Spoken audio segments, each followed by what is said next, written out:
ദൈവനാമം മഹത്വപ്പെടുമാറാകട്ടെ. കരയുന്നതിൽ തെറ്റില്ല. പക്ഷേ ഒരു മാറ്റവും സംഭവിക്കില്ലെന്ന് അറിയാവുന്ന കാര്യങ്ങൾക്കു വേണ്ടി കരഞ്ഞുകൊണ്ടിരിക്കുന്നതിൽ യാതൊരു അർത്ഥവുമില്ല. നമ്മുടെ ജീവിതത്തിൽ നാം പലതിനെ ചൊല്ലി കരയുന്നവരാണ്.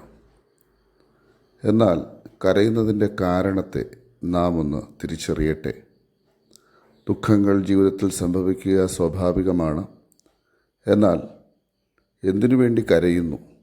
അർത്ഥശൂന്യമായ കരച്ചിലുകൾ നമ്മുടെ ജീവിതത്തിൽ നഷ്ടമെന്നല്ലാതെ മറ്റൊന്നും പറയാനില്ല.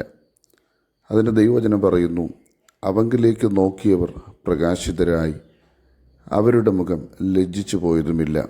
ദൈവത്തിങ്കിലേക്ക് നോക്കുന്നവരുടെ മുഖം ദൈവം പ്രകാശിപ്പിക്കും.